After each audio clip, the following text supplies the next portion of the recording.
Hey Psych2Goers, welcome back. Why did this happen? Whether you saw it coming or not, the feeling is the same.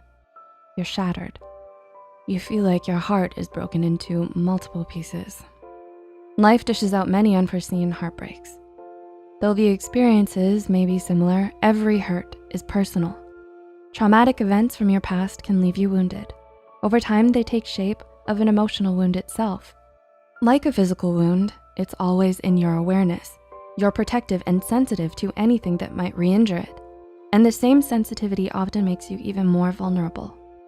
Here are 7 signs of an emotional wound. Let's all learn together, shall we?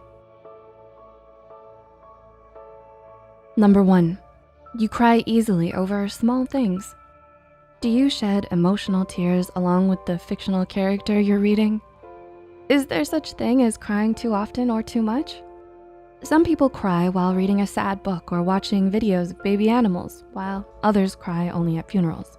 If you've ever had tears well up in a meeting or wept out loud in a movie theater, you may have wondered if it's normal.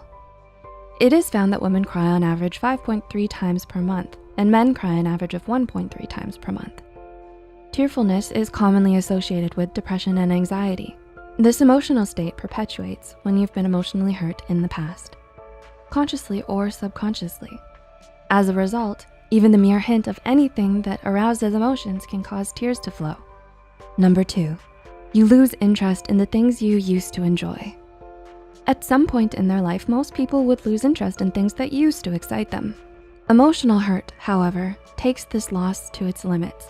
It becomes impossible to draw enjoyment from things that once elicited excitement. Your emotional hurt makes even pleasure seem like a task. Your world is drenched in gray, and you don't seem to have the strength it takes to lift the paintbrush. Number 3, you get annoyed easily by people's behaviors. Irritability is the carbon monoxide of emotional pollutants. No one likes confrontation, but you can run from it for only so long.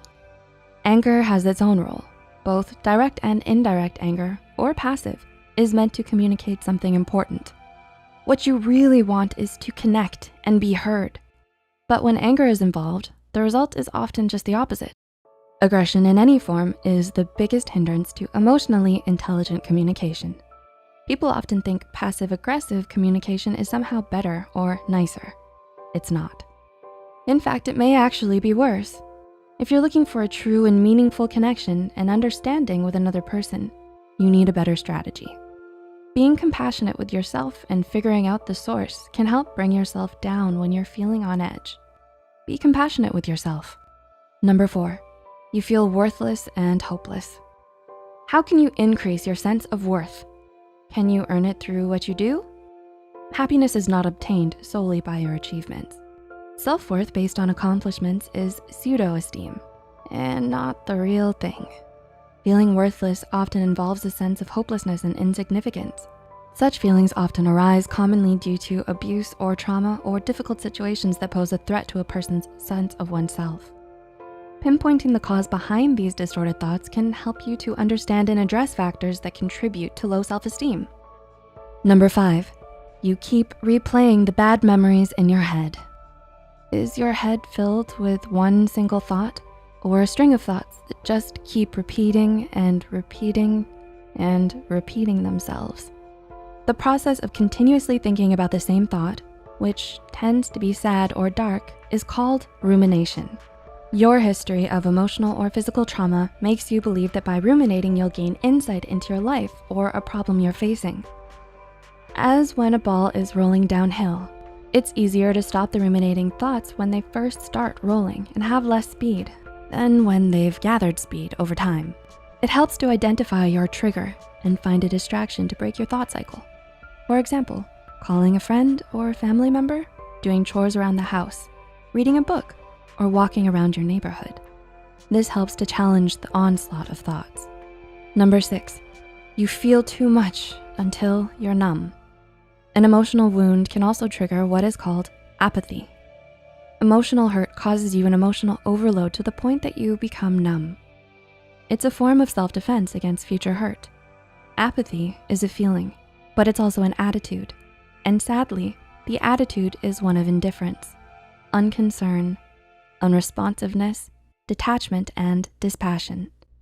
Emotional hurt saps you of so much energy that you feel listless, almost too paralyzed to act, and certainly without the will to do so. This is why apathetic individuals are easily identified by their passivity.